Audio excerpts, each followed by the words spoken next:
पांचदेव कौन कौन से होते हैं? पहले बोलो भगवान विष्णु, जोर से भगवान विष्णु बोल दिया तो राम भी आ गए, कृष्ण भी आ गए, नरसिंह भी आ गए, वामन 24 अवतार विष्णु में आ गए। ठीक, क्लियर। दूसरा शिव, शंकर जी, शिव कह दिया तो हनुमान जी भी आ गए, क्योंकि शिव ही हनुमान जी है। और 12 ज्योतिर्लिंग आ गए, शिव आ गए। अब तीसरा है दुर्गा जी, दुर्गा कह दिया तो 52 शक्तिपीठ आ गई। दुर्गा कह दिया तो 52 सारी देवियां आ गई, शक्तिपीठ आ गई। चौथे गणेश जी, गणपति बप्पा कौन आ गए? गणेश जी। और पांचवे सूर्याय नमः, आदित्याय नमः, भौमाय नमः, खगाय नमः, मित्राय नमः, भास्कराय नमः, सूर्य भगवान। हम सनातनी लोग कितने लोगों की पूजा करते हैं? 5। भगवान विष्णु, विष्णु के 24 अवतारों की पूजा हम सनातनी। दूसरा पूजा करते हैं हम शंकर जी की, शंकर जी के 12 ज्योतिर्लिंग और अनेक रूपों की। जैसे शंकर जी का एक रूप है हनुमान जी, तो हम हनुमान जी की भी पूजा करते हैं। तो हम शिव के उपासक हैं, नारायण के मतलब विष्णु के उपासक हैं। 2, 3 दुर्गा, हम लोग जय माता दी नवरात्रि में पूजा करते हैं कि नहीं दुर्गा मैया की? बोलो हाँ। हम सनातनी हैं तो दुर्गा के उपासक जरूर होंगे। वो दुर्गा, काली, कामाख्या, केला और विंध्यवासिनी, ज्वाला मां, शारदा मां और कटरा में मां वैष्णवी मां, वैष्णव मैया, हम सब ये उपासक हैं मां भगवती के। मां भगवती के अनेक रूप हो सकते हैं, लेकिन वो हैं सब एक ही। बोलो हाँ। तो चौथे हैं गणेश जी। हम सनातनी, बताओ, सत्यनारायण भगवान की पूजा करते हैं, तो पहली पूजा किसकी करते हैं? सनातनी हो तो गणेश जी की पूजा करनी होगी। और 5वां सूर्य, सूर्य भगवान को जल सब चढ़ाते हैं। कोई राम का भक्त हो या कृष्ण का, शिव का हो या दुर्गा का, भक्त किसी के भी हो, पर सवेरे उठ के पहले सूर्य उपासना सनातन की पद्धति है। पहली उपासना सूर्य। हमारे सनातन में सूर्य भगवान का व्रत होता है। बिहार और यूपी के बहुत सारी माताएं बहनें, अब तो पूरे भारत में लोग छठ पर्व मनाते हैं। और जो छठ पर्व होता है वह पर्व सूर्य भगवान के नाम ही होता है। छठ पर्व में किसकी पूजा होती है? उगते हुए, मध्य के और डूबते हुए सूर्य की पूजा होती है छठ पर्व में। भारत का सबसे बड़ा और सबसे कठिन व्रत छठ पर्व ही होता है। हाँ या ना? कोई आपसे पूछे कि सनातन धर्म का सबसे बड़ा और सबसे कठिन व्रत कौन सा है, तो आप कह सकते हैं कि छठ पर्व ही सबसे बड़ा और सबसे कठिन व्रत है। वैसे तो बहुत हैं, पर छठ पर्व मुख्य रूप से। तो ये छठ पर्व जो है ये कर्ण भी करते थे। छठ पर्व, कर्ण तो सूर्य पुत्र है ना, तो कर्ण भी छठ पर्व करते थे, छठ पूजा करते थे। तो कहने का तात्पर्य केवल इतना है मेरी मां, कितने हो गए टोटल? इन 5 में आप किसी एक की पूजा करते हैं तो आप सही हैं। 5 में आपकी श्रद्धा है तो आप सही हैं, क्योंकि 5 नहीं है, मूल में हाथ एक है, उंगलियां 5 है, एक परमात्मा के ये इतने कार्य हैं, पंचदेव से वो कार्य करते हैं, इसलिए इन रूपों में जाने पहचाने जाते हैं। जो समझदार है वो 5 नहीं मानता। जैसे गाय के थन 4 होते हैं, गाय के थन कितने हैं, लेकिन चारों में दूध तो एक सा ही है कि अलग अलग है? दूध 4 तरह का है क्या? थन 4 हैं पर चारों में दूध एक सा ही है। उसी तरह भगवान के ये स्वरूप 5 हैं, पंचदेव के अवतार 24 हैं, लेकिन मूल रूप से भगवान एक ही हैं। इसलिए कभी देवी भागवत पढ़ोगे तो लिखा गया कि देवी जी ने सृष्टि बनाई। शिव महापुराण पढ़ोगे तो लिखा कि शिव जी ने सृष्टि बनाई। गणेश पुराण पढ़ोगे तो लिखा है कि गणेश जी ने सृष्टि बनाई। विष्णु पुराण पढ़ोगे तो लिखा है विष्णु जी ने सृष्टि की। तो जो पुराण पढ़ोगे वो उनसे सृष्टि का क्रम मिल जाएगा। फिर आप हो जाओगे कंफ्यूज कि उन्होंने की कि इन्होंने की, क्या लिखा है। तो नहीं, ये 5 हैं। वो 5 में क्या होता है कि मैंने एक दिन बताया था ना कि कभी भगवान ने इस कल्प में ये लीला कर ली तो कभी उस कल्प में वो लीला कर ली।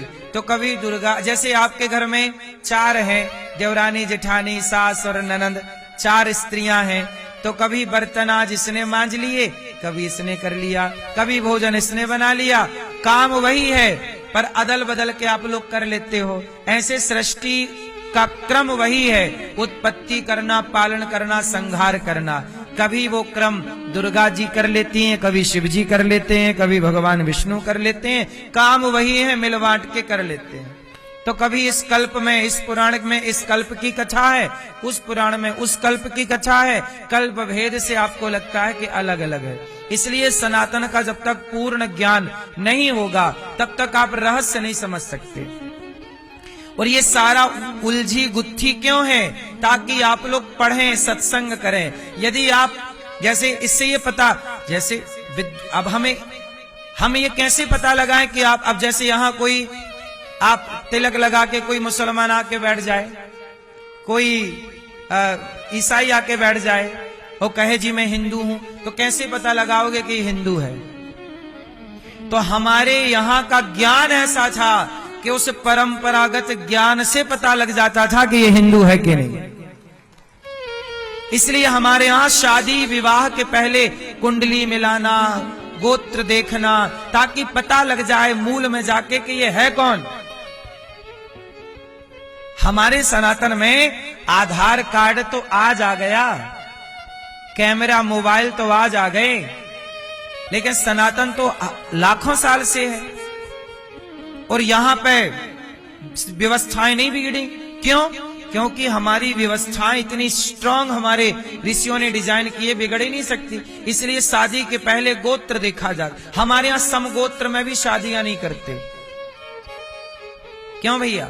तुम्हारा गोत्र क्या है? तुम्हारे बाप दादे क्या करते हैं, है ना?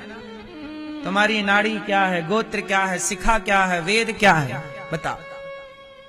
अब इतने सवाल कर लो तो जो याद करने वाला याद भी करेगा तो कितना याद करेगा, फंस जाएगा।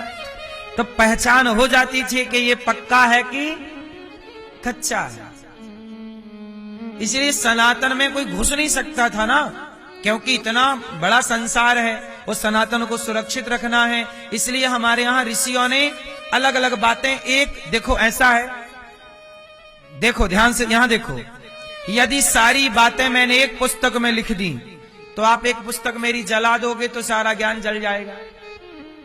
बोलो हाँ, बोलो हाँ, थोड़ा जोर मेरी मां। सारा ज्ञान एक पुस्तक में रख देंगे तो कोई, अब नालंदा में आग लगा तो दी थी मुगलों ने, बोलो हाँ। गुरुकुलों में आग लगा दी मुगलों ने। एक पुस्तक में ज्ञान लिख देंगे तुम जला दोगे। इसलिए हमारे ऋषि मुनियों ने अलग अलग लिखा। थोड़ा गीता में ज्ञान है, थोड़ा भागवत जी में, इसमें सब अलग अलग कर दिया, ताकि जब तुम्हें संपूर्ण ज्ञान चाहिए तो सब शास्त्रों को पढ़ लो। जब जोड़ दोगे तो क्लियर हो जाएगा, वरना ये अलग अलग, ताकि तुम चुराओ भी तो हमारा पूरा ना चुराओ। जैसे आप लोग धन, आप अपने जेब में ना पैसा एक ही जेब में रखते हो सारा, के थोड़ा थोड़ा सारे जेबों में डाल देते हो। समझदारी यही है कि थोड़ा सा पैसा पीछे के जेब में, थोड़ा आगे के जेब में, थोड़ा। एक जेब का चोरी हो तो दूसरे का तो, क्यों भैया? समझदारी। इसीलिए हमारे ऋषि मुनियों ने ऐसा प्लान किया कि कुछ ज्ञान इस पुराण में, कुछ ज्ञान उस पुराण में, कुछ ज्ञान उस पुराण में, कुछ ज्ञान उस पुराण में। तुम्हारे हाथ एक लगेगा, तुम एक जला दोगे, पर दूसरा हमारे पास जीवित रहेगा। और पहले के लोग इसलिए पहले के लोग याद करते थे, इसलिए हमारे यहां एक वेद को याद, दो वेद को, जो दो वेद पढ़े वो द्विवेदी, तीन वेद पढ़े त्रिवेदी, चार वेद पढ़े चतुर्वेदी। मतलब तुमने चार, मतलब देखो क्या है, बच्चों को रटा देते थे, एक वेद इसे याद करा दिया, एक वेद इसे याद करा दिया, एक वेद से, तो क्या है, अब तुम पुस्तक जला दो, हमें तो ये पुस्तक का पूरा याद है, अब तुम जला दो, गीता पूरी याद है, तुम जला दो। जब इतना कुछ जला दिया मुगलों ने, फिर भी सब कुछ बचा, तो कैसे बचा? क्योंकि हमारे अपने ऋषियों ने याद कर रखा था, सब चीजें सब बचा रखी थी। यदि वो याद ना किए होते तो आज तुम्हें गीता देखने को ना मिलती। बोलो हाँ। तो सनातन का सम्मान करिए मेरी मां। अभी देखो गुरुजी ने क्या कहा कि बच्चों को संस्कार में, वही बात कहा था ना आपसे कि बच्चों को संस्कार दीजिए। आपने मंदिर बनाया तो है, लेकिन क्या उस मंदिर में दीपक जलाने वाला संस्कार बच्चों को दिया है? आजकल कितने, आप देखो ना, कितने मंदिर गांव में बने हैं, कोई दीपक नहीं जला रहा है। बोलो हाँ। पुराने मंदिर खंडहर पड़ गए, कोई दिया नहीं जला रहा है। ये बात सही है कि गलत है? क्यों? मंदिर बने, पर मंदिरों में जाने का संस्कार समाप्त हो गया, तो वीरान हो गए मंदिर। हमारे गांव क्षेत्र में मंदिर हैं, किसी मंदिर में 12 एकड़ जमीन लगी है, किसी मंदिर में 40 एकड़ जमीन लगी है, किसी मंदिर में 50 एकड़ जमीन लगी है, पर सारी जमीनें लोग खा गए और खा रहे हैं। और भगवान के यहाँ तो दीपावली में पुताई तक नहीं होती कि मंदिर में थोड़ा सा मरम्मत करा दे। मंदिरों में कोई आ जाए तो एक आदमी को भोजन नहीं मिलता। कितने आपके आसपास गांव में मंदिर होंगे, जबकि वो मंदिर क्यों बनाए गए थे कि कोई साधु आ जाए, कोई राहगीर आ जाए तो रात को विश्राम मिल जाए, भोजन मिल जाए। ये मंदिर का यही तो अर्थ है। क्यों भैया? मंदिर का मतलब क्या हुआ कि आप रास्ते से कहीं भटक गए और आपको रुकना पड़ा तो मंदिर में रुक जाएं, वहां आपको भोजन मिले। इसी पर्पस से बुजुर्गों ने मंदिर बनाए और मंदिरों में जमीनें लगा दी। किसी मंदिर में 4 एकड़, किसी मंदिर में 10 एकड़, किसी मंदिर में 50 एकड़, ताकि उस जमीन के पैसे से मंदिरों का भरण पोषण और वहां की सेवा व्यवस्था होती रहे। लेकिन अब क्या हुआ कि उनके जो वंशज बच्चे पैदा हुए, लालच आ गया, जमीन है वो खा गए, और अब मंदिरों में कोई झाड़ू नहीं लगा रहा, कोई दिया नहीं जला रहा, एक आदमी को भरपेट भोजन भी नहीं मिल रहा। इसलिए मंदिर बनाना जरूरी नहीं है, मंदिर जाने के, भगवान को पहचानने के संस्कार देना जरूरी है। संस्कार दिए हैं तो वो मंदिर है, वो संस्कार नहीं है तो बना लो मंदिर। बोलो हाँ कि ना? बात समझ में आई कि नहीं? इसलिए मेरी मां, बच्चों को मंदिर जाने के संस्कार दीजिए। 2 मिनट भगवान के आगे खड़े तो होएं। जब खड़े होंगे तो वो गीता भी पढ़ेंगे, सनातन को जानेंगे। खड़े ही नहीं होते तो सम्मान क्या करेंगे सनातन का?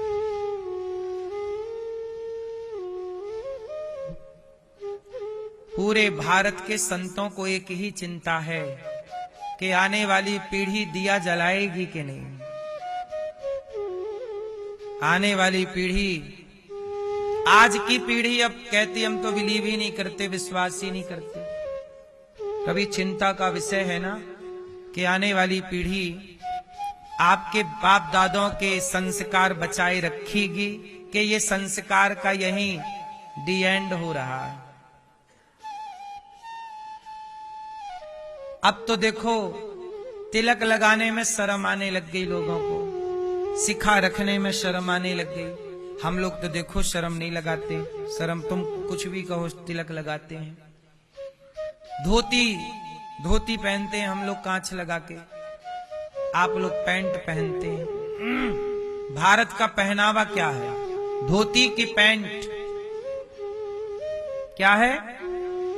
फिर हफ्ते में एक दिन तो धोती पहना करो। भारत का पहनावा है।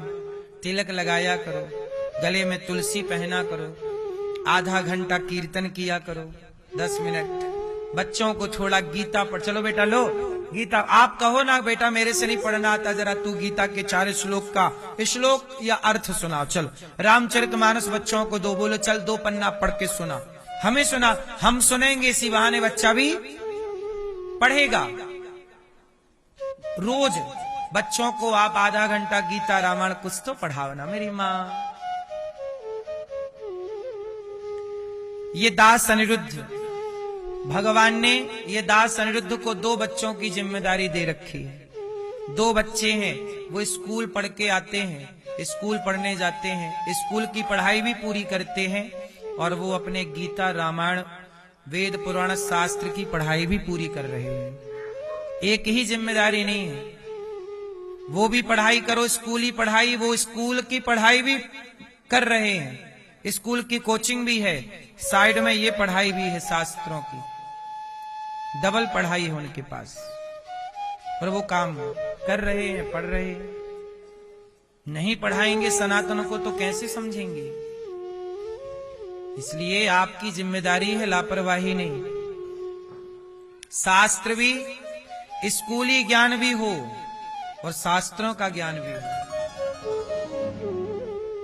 स्कूली ज्ञान भी हो और शास्त्रों का ज्ञान भी हो। नॉलेज तो नॉलेज है ना,